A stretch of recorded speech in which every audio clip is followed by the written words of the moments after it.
அன்பார்ந்த சகோதர சகோதரிகளே, இளைஞர்களே, இது ஒரு வித்தியாசமான மேடை. என் அரசியல் மேடை தான் நான் ஆண்டாண்டு காலமாக பார்த்த மேடை. சினிமா மேடை ஒரு ரெண்டு பார்த்துருக்கேன். ஆனால் இது ஒரு முழு முதல் சினிமா மேடையாக இன்னைக்கு நிறைய ஆக்ட்ரஸ் எல்லாரையும் ஒரு இடத்துல பார்க்கும்பொழுது மகிழ்ச்சியாக இருக்குது. சிறந்த ஒரு பணியை ஆற்றியிருக்காரு. ஒரே நேரத்தில் ரெண்டு வேலையை ஒரு மனிதர் செய்ய முடியும் தொடர்ந்து அப்படிங்கிறத தாண்டி 9 வேலை 10 வேலையை சேர்த்து செஞ்சுருக்காரு. அப்படி தான் நான் பார்க்குறேன். இது 2 வேலைன்னு அவங்கெல்லாம் நினைக்கிறாங்க. ஆனால் 10 வேலைக்கு மேலே இதில் வேலை இருக்குது. 24 ஹவர்ஸும் வந்து தன்னை டெடிகேட் பண்ணிக்கிட்டு ஒர்க் பண்ணோன்னா அது ஒன்றும் சாதாரண விஷயம் இல்லை. அதுக்காக நிறைய உளவியல் ரீதியாகவும் தயாராக இருக்கணும். இல்லைன்னா இது சாத்தியமற்ற ஒன்று.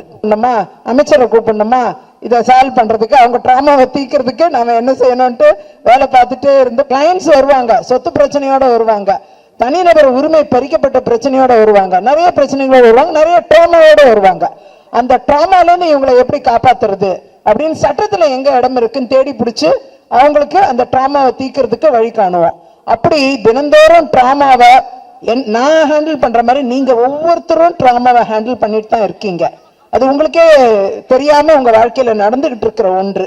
தினந்தோறும் நாம் சந்திக்கிறது ட்ராமா.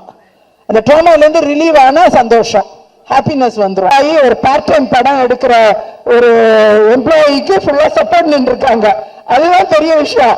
பாதி முழு டைம் டைரக்டருக்கே பாதி துணை நிற்க மாட்டாங்க. பிலிம் இண்டஸ்ட்ரிங்கிறது அந்த மாதிரி நான் கேள்விப்பட்டிருக்கேன். ஆனால் இன்னைக்கு ஒரு பார்ட் டைம் டிரெக்டர் ஆனால் வேலையும் பார்த்துட்டு நான் வந்து இந்த படத்தையும் எடுக்கிறேன்னு துணிஞ்சு வந்து சொல்லும்போது உங்களால என்ன செய்ய முடியும்னு முக்கால்வாசி பேர் கேட்பாங்க. ஆனா அதையும் மீறி நாங்களும் உங்க கூட இருக்கோம், நீங்க தைரியமா படம் எடுங்க, இதை வெற்றியாக செய்து காமிப்போன்ட்டு இவ்வளவு பேரும் கூட நின்று இருக்காங்க. ஸோ பிலிம் இண்டஸ்ட்ரி மட்டும் கிடையாது, அரசியலையும் ஆட்டி படைத்த ஜாம்பவான் தான் அவங்க ஃபாதர். அப்படி எங்களுக்கெல்லாம் அப்படிதான் அவங்களோட தொடர்பு. ஆகையால் இந்த மேடையில் வந்திருக்கக்கூடிய இரு பெரும்